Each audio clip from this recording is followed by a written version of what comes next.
And Andrea Garcia, who is a graduate assistant in the Office of Diversity and Inclusion, will be introducing our speakers today. Yes, good afternoon, everyone. I have the great honor of presenting to you Sebastián Fuentes and César. Sebastián Fuentes is a founding member of Ayuda, Mutua, Milwaukee, a collective which is a collective of artists, organizers, and cultural workers from Milwaukee who came together during the early days of the COVID-19 pandemic in efforts to translate local and national health information into Spanish and collect and distribute food donations, hygiene products, and resources for families in the Milwaukee area. Now, Cesar is a member of El Pueblo MKE. El Pueblo Milwaukee was founded to galvanize the Hispanic and Latino community on the South Side to reflect upon racial justice. The group is dedicated to igniting community-based change to create a more socially just future. So without further ado, I will give the floor over to Sebas. Hey, thanks for the intro, Andre, and thanks to y'all over at Super Substance for organizing this. I was asked to give a short presentation in regards to Ayuda Mutua and some of the work that we do and just kind of how we move. So just to start off about what is mutual aid even, right? It's literally what it sounds like. It's mutual aid. It's support for your fellow neighbor. It's support for your fellow community member without regards to race, gender, ethnicity, origins, where they've been or where they're going. So mutual support, mutual aid is not something that is new. It's not something that hasn't been done before or something that has not been practiced. It's actually something extremely ancestral, and it's something that has been around for a long time. Even if we take it from a deeper historical context, when European explorers, aka colonizers, came to the Americas and were extremely surprised at how kind natives were, and were extremely surprised by how they were so willing to share their resources, their food, their goods, and their knowledge, right?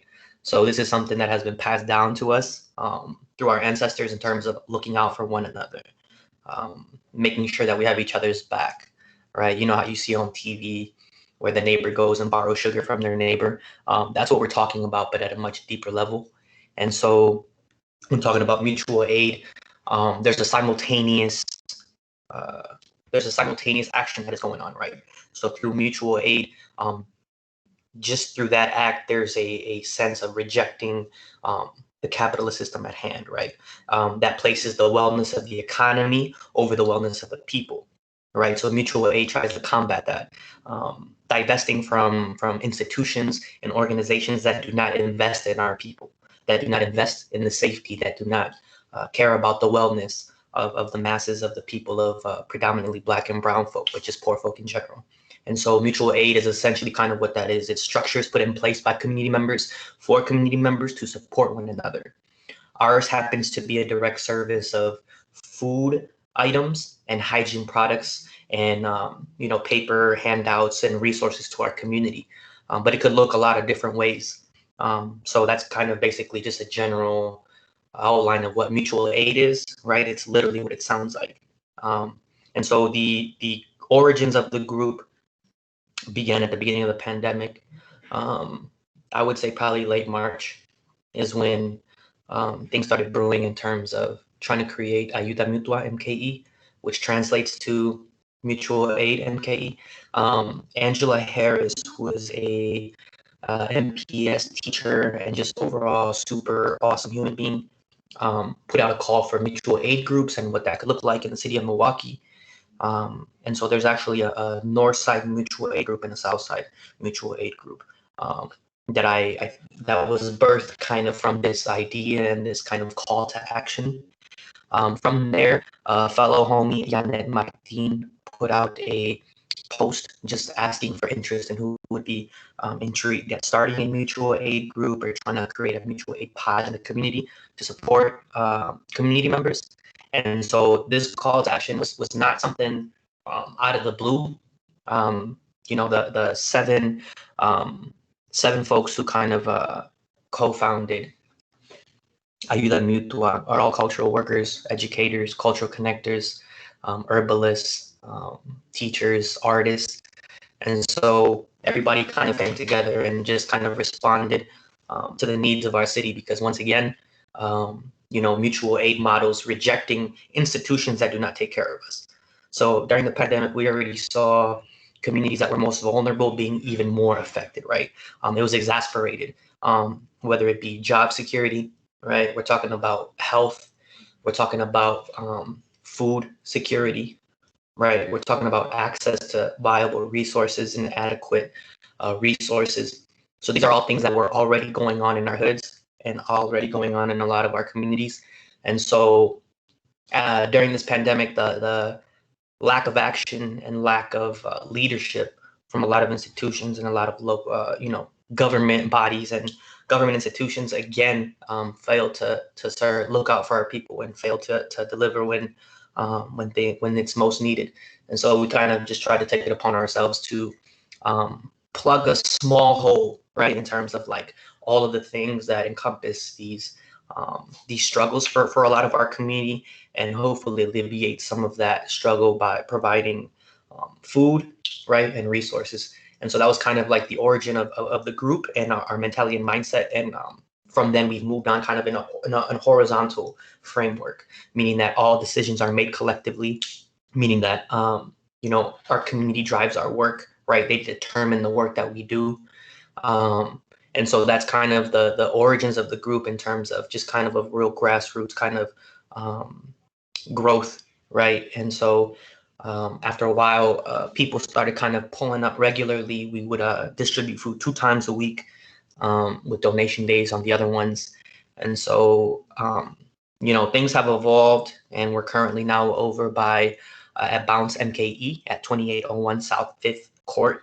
And we've been there for a handful of months now, being able to operate out of there. They've been awesome and kind enough to let us use that space, not only as a distribution site, but also a site where we're able to build and program and community build with other members. And so that's kind of the origins of Ayuda Mutua and just what mutual aid is in general.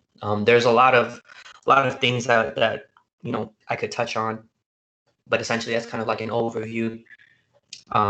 We're currently in the midst of transitioning into the fall and into the winter time in terms of what programming could look like now that we kind of have our feet set on the ground, a little bit more grounded in terms of operational stuff and just kind of how we're moving. Going back to that collectivism, again, being passed on from our ancestors, right? This is kind of like a system that puts no one above anybody else, right? So just kind of moving forward together and figuring out what our capacities are and what we want to provide for the community. Again, due to the lack of resources or sometimes lack of information or initiatives in our community to make sure our people are being taken care of.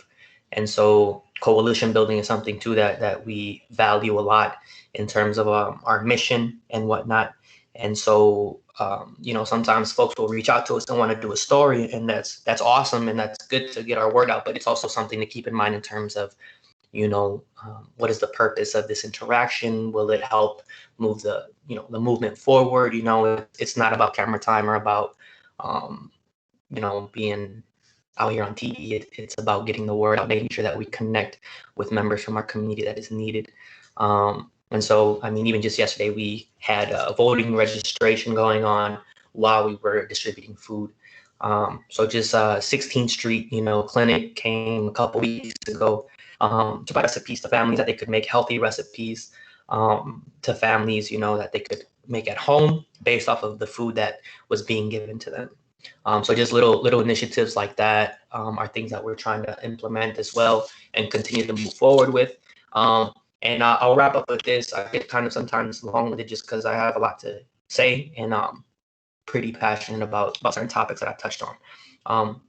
But essentially, this mutual aid model is a way to reimagine what the world could look like. There's a lot of places already in the world with mutual aid models. There's a lot of models already out there in terms of what community safety looks like, right? When all this talk about divesting from police and things like that, people sometimes can't wrap their head around what that would look like. And the main reason I feel like is because they haven't seen an example of it, right? If something doesn't exist in your world, or there's no word for it, it just doesn't exist in your reality, right? So creating this mutual aid model and showing people like, yo, we got each other. Like, we can take care of each other. There's strength in numbers. We matter. Our lives do have value. Let's look out for each other and take care of each other and reimagine and recreate a world where systems that are in place do serve the people, right? Where job security, food security, access to good health care, access to good education, access to green spaces, all of these things, right, that we're being afforded these opportunities as well, right? And so, again, the mutual aid model is nothing new, and it's something hopefully that we can continue to build upon and realize that, we can take care of ourselves. It's just a matter of creating these structures and things like that, and making sure that we look out for one another. So yeah, I don't want to take up too much more, but that's kind of essentially Ayuda Mutua's work, the framework that we operate in, and where we want to head.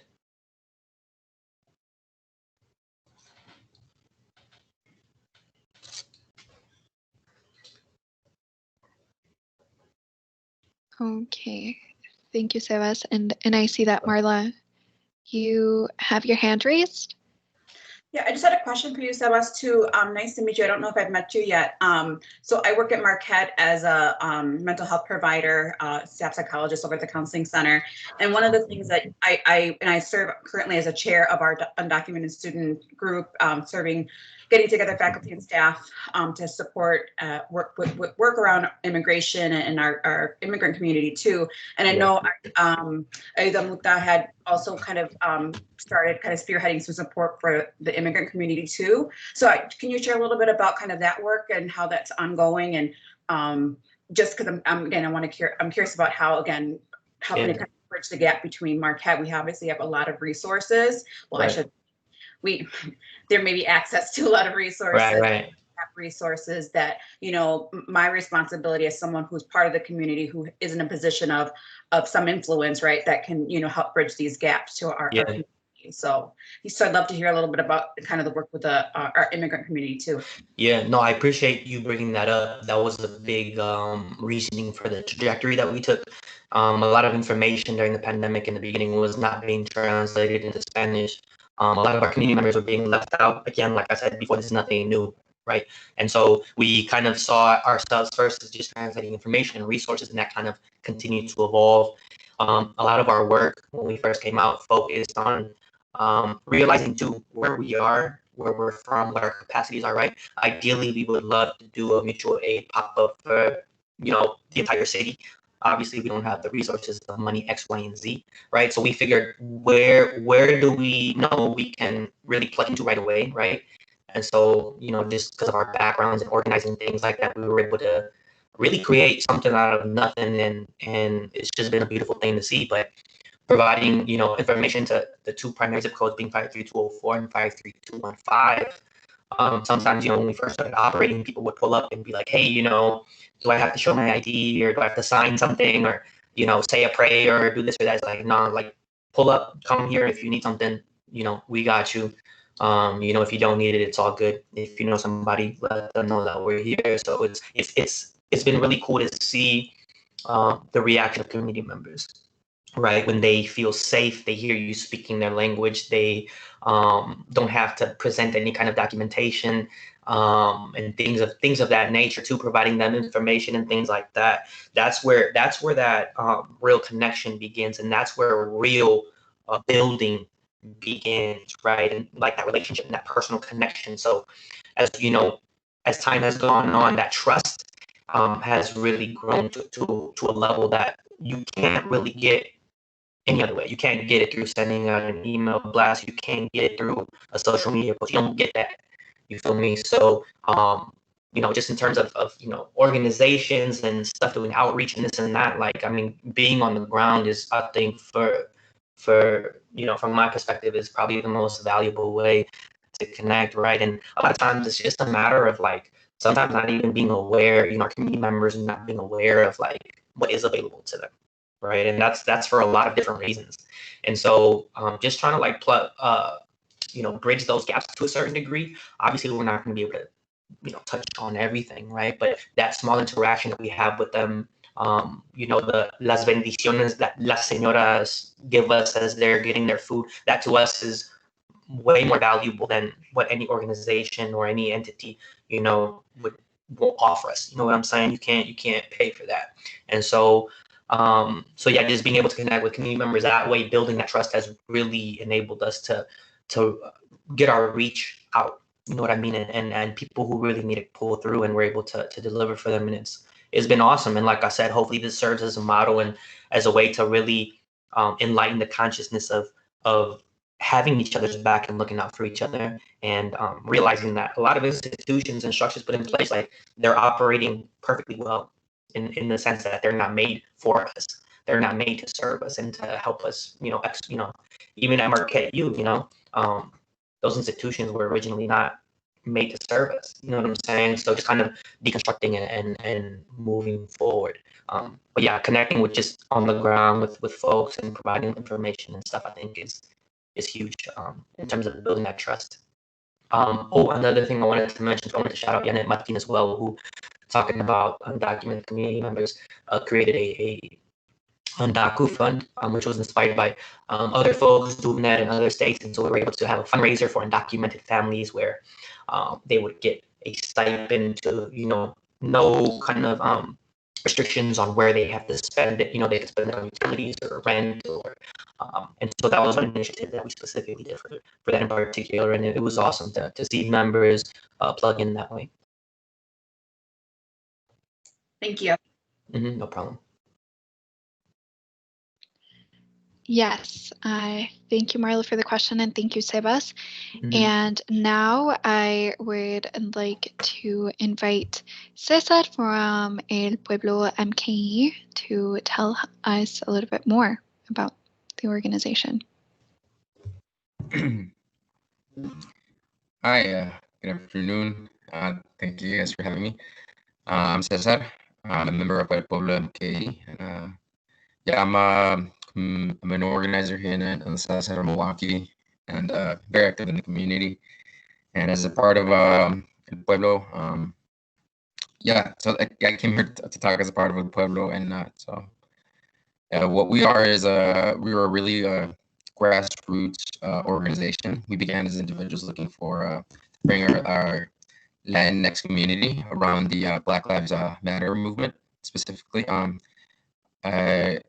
The origins of the group were that this all started with an early March and June, the Brown People for Black Power March, if I'm remembering right, and Brown People for Black Power March in early June, and that's how it all started, around bringing the idea of colorism and black and brown liberation, and yet educating our own community in the Latinx community about what it means to defund the police, and what black and brown liberation is, and what it looks like in the day and now. And that's how it really began. It began as a group of activists, organizers, engineers, community members, teachers, and artists, union workers. Most of us are in our early 20s. We're just trying to organize around these issues, and we really see a need in educating not only our communities, but also the systems that our lives are ruled by, and the idea of colorism and how it affects us all. And that's what we're really trying to organize around. We also have a COVID-19 campaign, where we're going around businesses and making sure that here in the South Side, since it is the biggest hotspot in Milwaukee for COVID infections, that make sure that they know proper way to to do things in COVID. They have masks, that they have they're following all of the CDC guidelines, and that they have the information both in English and in Spanish, not only for their employees but also for their patrons. We're also working on bringing up bad business practices here in the South Side up to our local officials, so that that they're able to do something, because we still see a lot of businesses that are frequently violating the guidelines of the CDC during the pandemic, and this is affecting us disproportionately in our city. So we really want to address that, and especially because in the South Side, it's mostly undocumented or a very high concentration of undocumented families that live here, and including myself. I have DACA, so when I had COVID, and many other people in our communities have COVID, we don't have that government assistance to reach out to our families. We have to depend on our families and our support, systems to get through it. And that's the reality that a lot of people have to live, and to have that reality, and on top of that, businesses are still trying to act as if the pandemic isn't going on. It's really egregious, and that's why we acted in this way. We want to make sure that the businesses are complying, that they want to comply, and try to come from a point of understanding that they may not know the complete guidelines. So we do try to first reach out to them and see if we can work out with them something, and if not, then we want to make sure that that there is action taken for these places, so that they don't spread the disease in our communities. Like I said, undocumented families don't have any support system when it comes to COVID. There are, like, the 16th Street Clinic and I believe the Walker's Point Clinic are the only two clinics that really serve undocumented folks here in the city. So if somebody gets sick, there's no real resources for them to go to.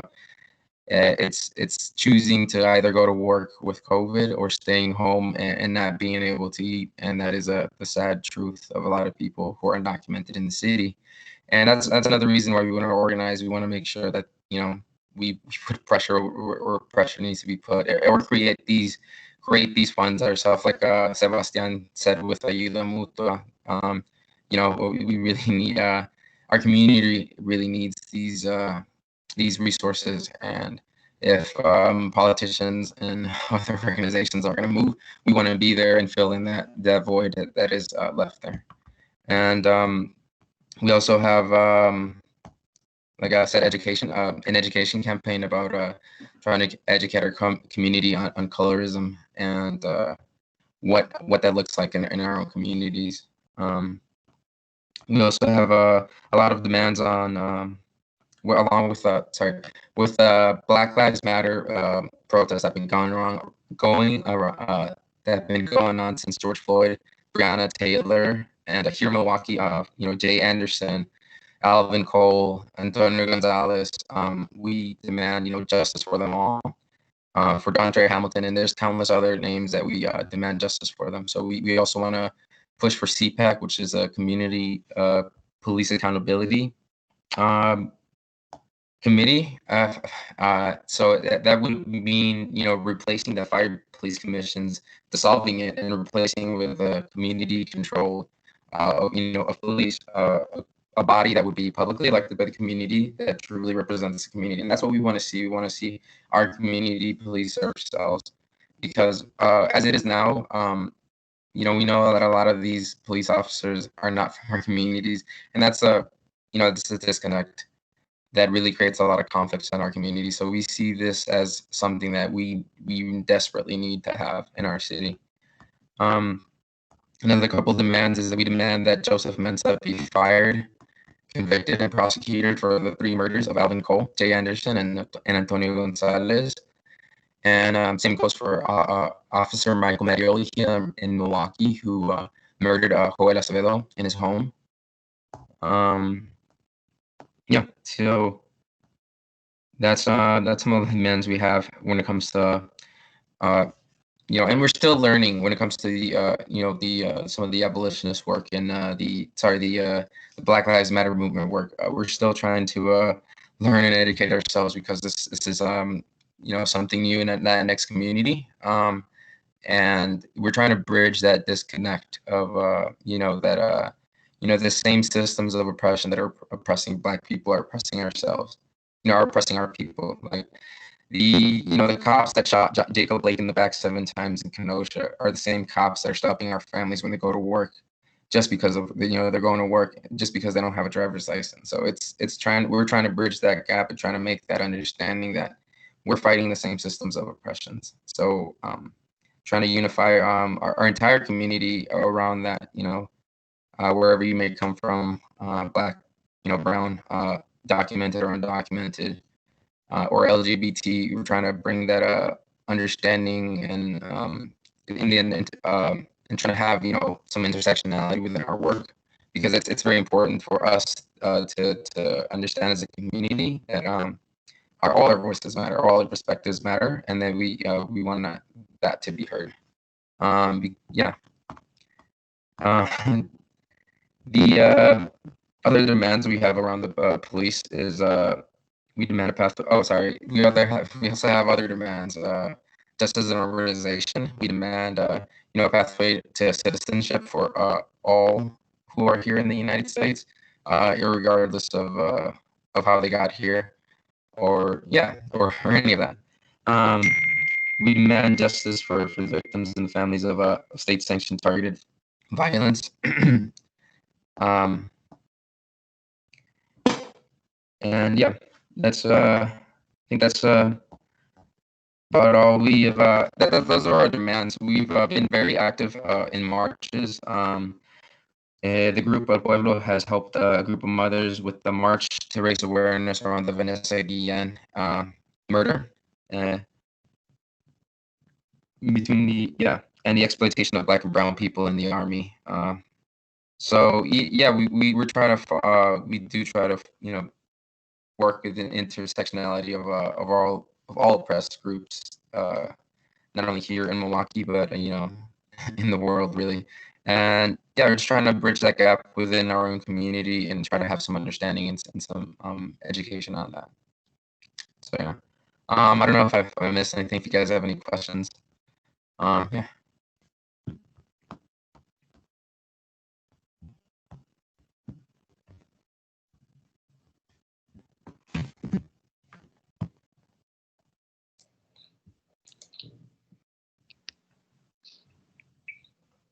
Oh, I don't know. Can we just ask questions on the day on? Yes, you can, Marla. So thank you. We run so many Microsoft Teams here on campus that sometimes we use the hand raise feature, sometimes we don't. So hopefully we're an intimate group where we can just kind of freely share with each other.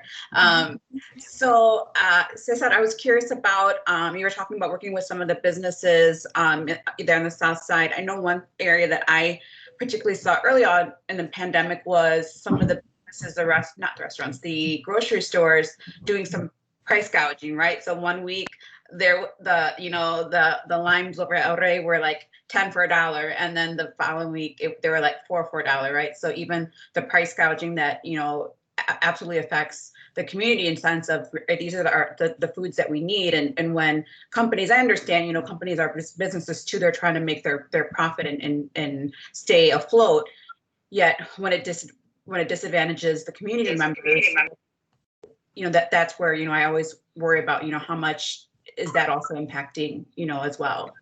So I'm curious about how much is kind of business price gouging part of the work too. I'm granted you all are doing a lot already, so I don't want to add more issues, but I'm just curious about is that being talked about too in terms of some items for to address? No. I'm glad you brought that up, but no, not in our group. We haven't really spoken about that specifically, but no, I personally see that not only in already. You can see it in all stores with hand sanitizers, gloves, masks. They're all it's insane, and no, it does affect all our community. So no, that's a great point. And I wish I knew how we could address it, but part of our group is like also we're all learning to how to address these issues in our community as well. Yeah, and so with that, I know I personally wrote because I think I saw it on the news or something, like to contact like the health department or something, because they're the ones who typically follow up. And so wondering how that can even just be part of the education piece, right? So if you see price gouging, how to contact local officials, your aldermen, right? Folks that can actually address it in a way that, makes a difference too. So part of that, I think, could be just that education piece too, of like, what do you do when you see something like this happen in our communities? Right. No, that's definitely true. We have contacted our alderman, or my local alderman, Jose Perez, about some businesses with, I don't know if you've heard about Fiesta Cafe. They were flagrantly violating the health code during the pandemic. They had people dancing with no mask, and some community members brought it up, and then Pueblo also did. And we wrote a letter as a group, condemning their actions and asking for action to be taken against them. And I'm sure you saw the news of the fine that they got. So yeah, we are contacting our aldermen when it comes to businesses, having these unsafe practices. But I mean, that's something definitely you can look into. And I'm glad you brought that up, because yeah, that's something that the price gouging is affecting us. And I know that our local alderman too would be responsive to it. So no, thank you for bringing it up. Yeah.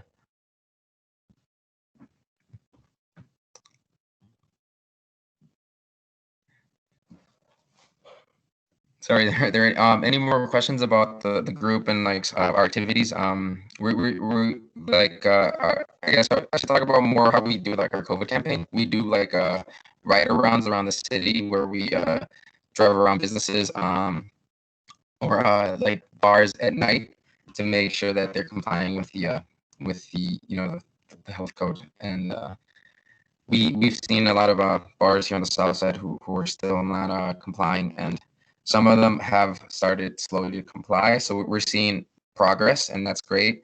But yeah, we still have to have more people out there, and that's so we're still working on that, and we plan to keep working on the COVID campaign.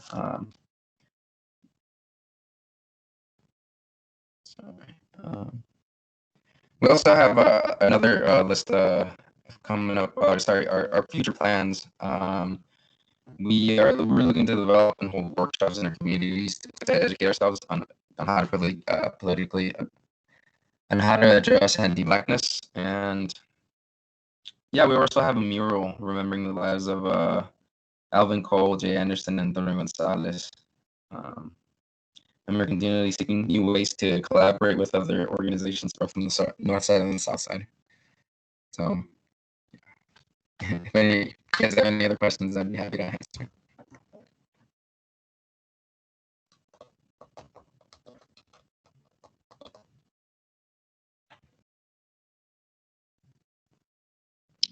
Yes, thank you to you both. And I guess this is an open question to both of you. And Cesar, you kind of touched on it a little bit right now.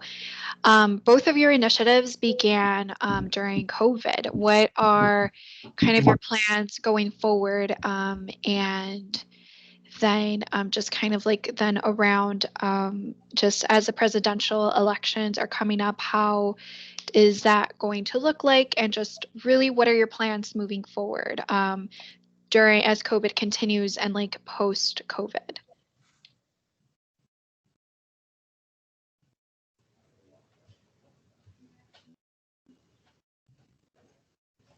Okay, so or go ahead, Sebas.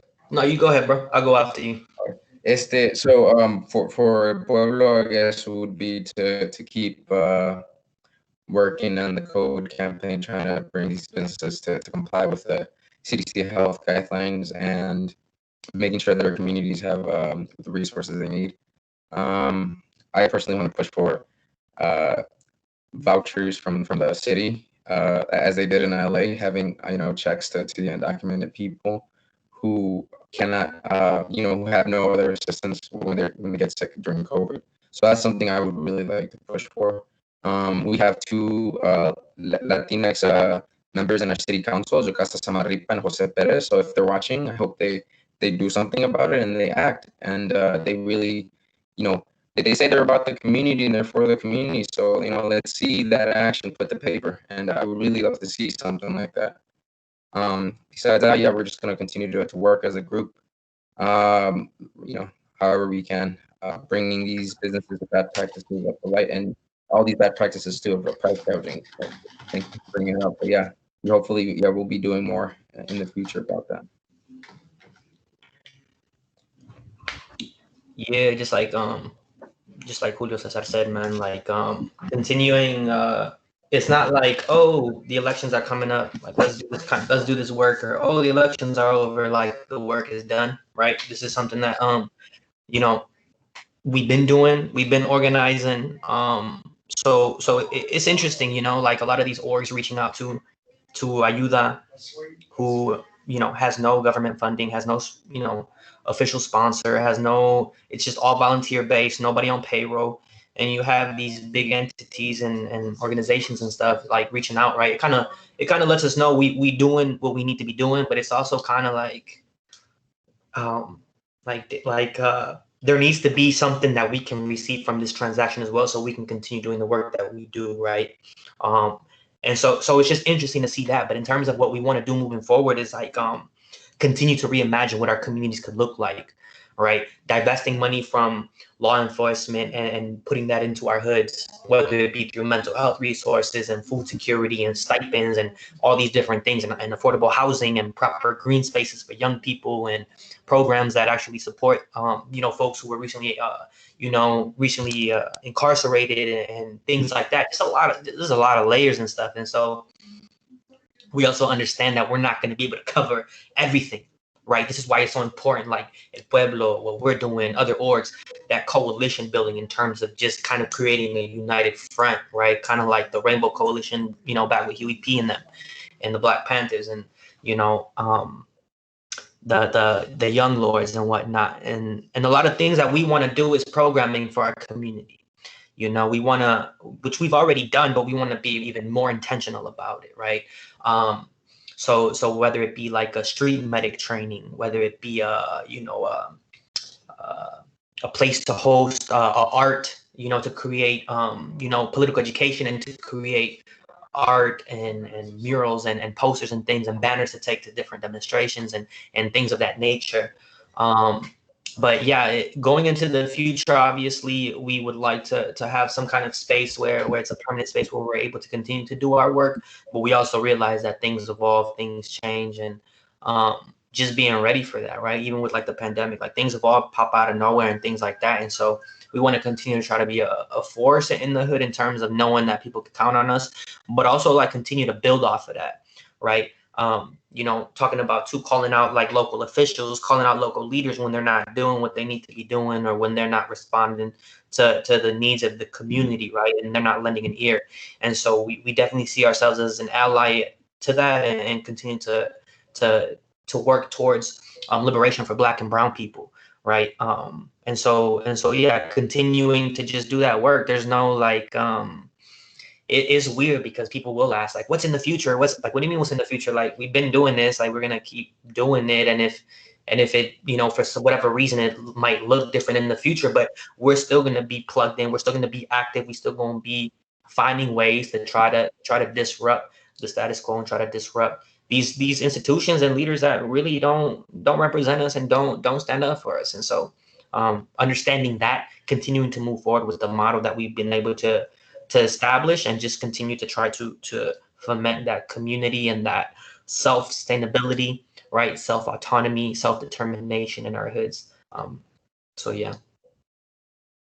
Yeah, and if I can piggyback off of that a little bit, like I've had some medical training recently, and I've, like I said, like Seba said, like when somebody asks me what's in the future for you, like I don't know, because I never knew that I was going to do this medical training. And I did this medical training personally because of what happened with Mr. Emilio, who was shot and killed here on the south side, leaving Benny's Pizza after working. You know, he was heading home after a long night of work, and he was robbed and killed. And he would not have died if EMS got there on time. And you know, or maybe somebody else had the abilities and the knowledge to at least stabilize them and, you know, hold them, you know. And that's why I took this medical training personally, because I want to have this knowledge and I want to pass this knowledge on to many people in my community members, you know, or people in my community, because we see like these needs in our communities. And like Seba says, it's like we're going to keep working hard on this. And whenever we see a need, we're going to try to, you know, fill in the void, find our place, you know, in that space, you know, find our role in that space and try to do what we can. And if we can't, you know, try to find people who can. So, you know, we definitely need more people to be active in our communities. Yeah. And beyond the elections. Yeah, Marla. I just I brought my husband in here right now. Yeah, because he's actually an educator too. You were mentioning Sebas wanting to do even, you know, art and being able to kind of bring in activism in that realm too. You know, he definitely has a lot of that area of interest. Potentially might be working as an ethnic studies teacher there in MPS in the community. So also kind of thinking about ways that, you know, we can use, you know, structures that are also in place like MPS, like Marquette campuses, again, that have resources to really help kind of bridge this gap. Because I definitely hear you, Sebas, when you say it's not just about coming to support these local grassroots organizations now and then we jump, right? We need to be there for the long term, right? How can we create these relationships, these lasting relationships that last beyond the election, that last beyond, you know, the immediate crises that are happening right now for the long term. And I just wanted to bring him into here too, because he was available. I'm like, hey, come meet these organizers, because we used to be organizers. We're not that old. we try to hold on to our youth. So we used to be organizers when we were back in our 20s. So it's so exciting to see the next generation of organizers and us as, you know, professionals, right? We kind of help bridge that gap too. We've done this in the past, and we're excited about the work that you all are doing now, and how can we also get back to the community now that we have access to additional resources too. Yeah. Thanks for bringing them on. Nice to meet you. Nice to meet you. My name is Sam, by the way. Nice to meet you, Sam. Nice to meet you. Yeah, like go ahead. I was just throwing out there, like I was born and raised on the south side of Wisconsin, Milwaukee, and on 11th and Washington. My parents still live there, everything. So, you know, that's where my heart is. And I'm really pushing to get into South Division as a teacher because, you know, like I believe that it starts young. You create those critical thinking skills and where they're able to actually analyze, evaluate what's going on and actually have the intelligence to make the moves that they need to. And so I really am proud to see you guys doing all that work. No, that's love. We appreciate it, man. And you know, like we both mentioned already, it takes different angles, different people like doing that. Like, you know, like we were able to provide like art packs and, you know, like back to school supplies, but obviously we only had an X amount and people would pull up and like, oh, am I too late to receive one? And it's like, dang, like we wish we could do more, right? But that's where it comes in, where like everybody has their granito de arena, you know, everybody kind of like with the whole voting thing, right? Like if you have the notion that like my vote doesn't matter, then, you know, everybody feels like that. It's just kind of like a cycle. So if just doing a little bit here, a little bit there, but it takes a whole community like consciousness, right, to like be on board with this. And so, so yeah, what you're doing, I think, is one of the most impactful ways, like talking to young people, letting them know that they're valued, hearing them out. You know, even within our org, we're leaderless, right? Meaning like we take turns leading, like, you know, we give people opportunities, and it's dope because we see young people coming in. You know, we see high school kids coming in. We see middle school students coming in.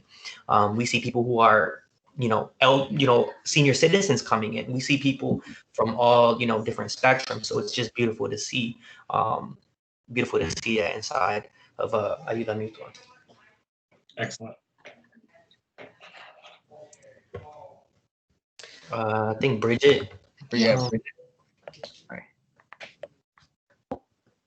I just had a quick question. First of all, thank you both so much for sharing. I am a recent graduate. I studied journalism and Spanish at Marquette, so I'm back home now, but I was in Milwaukee reporting for the summer, and really, it's been really cool I really admire the work you do, and it's been awesome to see how it's built and also learn so much about just the historic and social connotations of mutual aid and everything like that. So as I'm home now and I'm unemployed and off the record and everything, I'm just curious. You talked a lot, Sebas, about or a bit about, you know, the organizing. Of course, press isn't the point. You're doing this for many reasons, but press kind of comes with it at times. And so I'm curious if you felt authentically represented in the Milwaukee media landscape, and how you think that coverage of mutual aid work can be better. Yeah, I think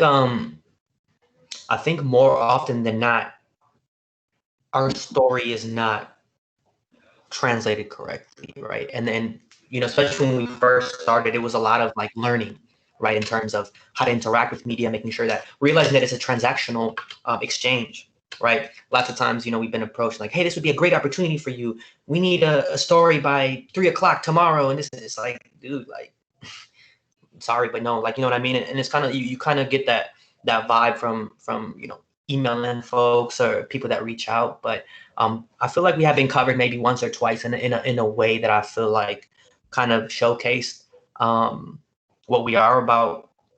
A lot of times too, just because of the nature of what we stand on, right?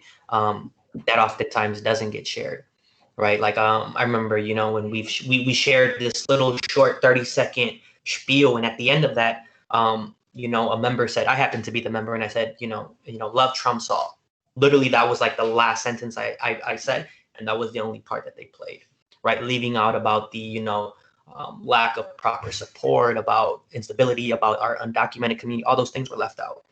And so being extremely strategic and doing our homework as well, right? And realizing that as well, that we're not just a story to put on and keep things rolling, right? Like if you want our story, it's you know, we've even been approached by people like, hey, can you connect me with an undocumented person that I could interview? And it's kind of like, do the work. Like, why don't you know anybody who's undocumented? Like, what if you want to do a story about this community?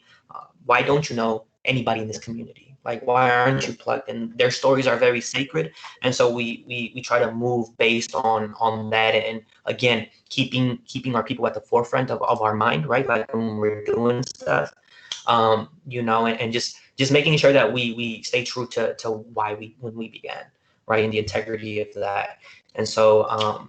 So yeah, just being really mindful too, and like capacity as well. Like we only have X amount of people in our group, all volunteer ran. Sometimes we don't have the capacity, and we just don't see it as being beneficial to what we do. And it's not personal; it's just at the time it's not needed. You know what I mean? We have had consistent numbers for the past couple months, and it's like, you know, like what is this interview, which takes up time, which takes up X, Y, and Z. Like, what is to what end, right? The end of October, we'll hopefully be doing some cool programming, right? And so we're currently in talks with one person that we've done a story with, that we feel comfortable with, and we may do something with them in mid-October just to get out the word about different things that we're going to be doing. So things like that, just being very intentional and critical about what we share, how we share it, and through what means. Because they be leaving out that anti-capitalist stuff. They be leaving out that anti-racist stuff. They be leaving out, you know, the fact that there's a lot of anti-Black sentiment in the Latinx community. They be leaving out a lot of stuff that we touch on, that we are really direct about, right? But that ain't as pretty of a soundbite for them. Yeah. Bridget, did you raise your hand? Yeah, I think my hand's down, but thank you so much for sharing that. Appreciate it. For sure. And good luck with the journalism. I almost did journalism too. Thank you. I'm at a crossroads. There will be a lot more in the future. It's all good. And I have a question for both of you. How can people learn more about your organizations, and how can people get involved?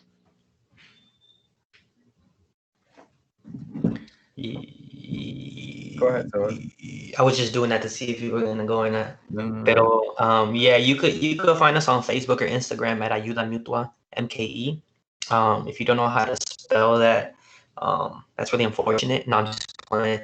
Ayuda is AYUDA. Mutua is MUTUA, and then MKE for Milwaukee. If you want to volunteer with us, we do have delivery drivers that we have, and that I take care of like emails and stuff like that, so you don't have to be worried like, oh, I don't know about the procedures and that. You'll be provided everything. All you have to do is come pull up. We'll load up your car, and you'll have the list of addresses, contact info, and you got to do that. But if you want to do any delivery driving, if you want to be inside of the pantry at Ayuda Mutua, helping out organizing, collecting, and packaging food, you can do that, and just follow the links on Instagram or Facebook page. If you want to donate as well, you can, again, go to those pages on Facebook or Instagram, click our link, and you could donate via Venmo or PayPal. But one way you can really, really help too is just plug into your communities and get to know your neighbors and start connecting as well. Yeah. So yeah, Pueblo, you can find us at El Pueblo on Instagram, El Pueblo MKE. It's ELPUEBLO MKE. And the same for on Facebook as El Pueblo MKE, spelled the same way, ELPUEBLO MKE.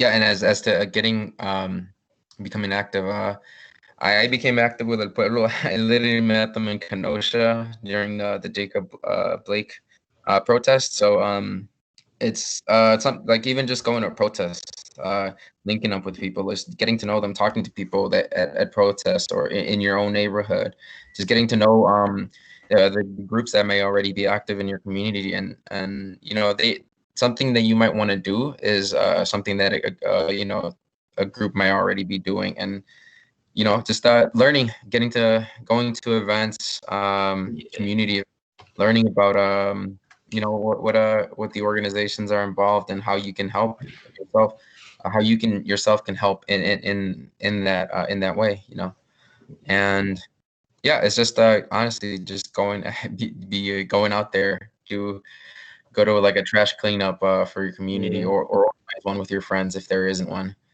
Talk to your neighbors and do it.